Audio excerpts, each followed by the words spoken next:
What's up, everybody? Today we get to talk about what's the best wing leash. So the answer is that all leashes totally suck. It's one of the banes of existence of winging is having to deal with two leashes. Two leashes are always tangling up and getting uncomfortable.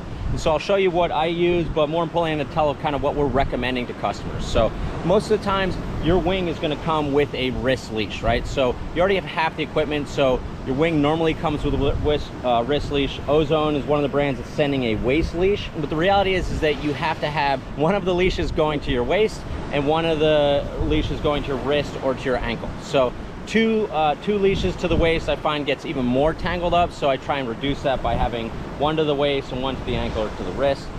For beginners, we really like to recommend the coiled waist leash for the board. So I'm using the 6-foot comp surf leash for mine, but I'm also doing the wing waist leash, the Armstrong wing waist leash for my wing. So what we recommend for beginners is that coiled waist leash.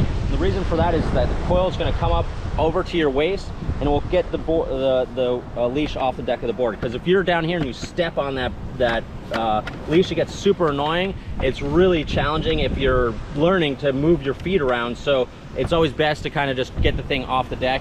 Those coil leashes sometimes bind up or kink up. Sometimes they'll go between your legs. It's definitely like really annoying, but as a beginner, that's kind of it's better to have it off the deck and not under your feet than to deal with stepping on it is just really super annoying. So board for beginners goes the waist coil leash, and then because most of the times your wing is going to have a wrist leash.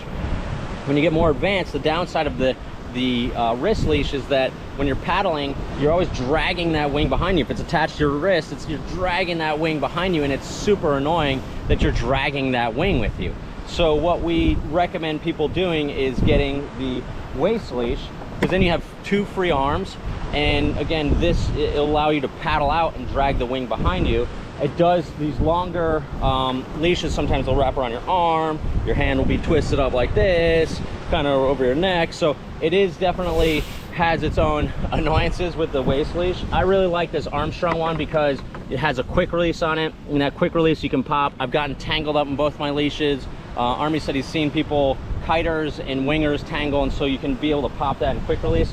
Also, it has this double back feature here, which you can double back over the clip, and then these neoprene, that neoprene goes over this here, this neoprene slides over so the buckle's completely covered, and then you're not going to have it false release, which I've had waist releases with the buckles exposed, false release. And then because I'm using the waist leash, I'll go to the comp surf leash. This is the Creature's super light comp leash, six foot leash. The comp is going to be your thinnest leash, so you can step on it. It's not super uncomfortable. The standard pro, you also don't need too much tension. It's not like you're, I'm riding like waist, maybe chest high waist. It's not going to stretch this leash too bad. It's not going to put too much tension. But then if you do step on it, it's not super annoying.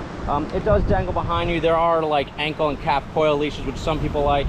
Again, a lot of it is personal preference. The main thing that you need to understand is how to begin, and then you can try all the leashes and go on there. I just recommend, hey, your wing, you already have half the equipment, so whatever leash your wing comes with, go the opposite of that to start out. We do recommend board coiled waist leash and then wrist leash for the wing, but you can, as you evolve, test out these different leashes. What you like and what I like are going to be two totally different likes, so everyone's got their personal preference. All the leashes suck. They're necessary because your board's going to fly away, your wing's going to fly away. You have to have them so you don't lose your gear. So if you have more questions, give us a call at the shop, 252-987-6000, or you can reach out online, realwatersports.com, or just come down here to Hatteras. It's summertime, it's beautiful. We got this awesome northeast day. I mean, it's going to be primo wing conditions. Yeah, come and join us. Good times. See you guys on the water.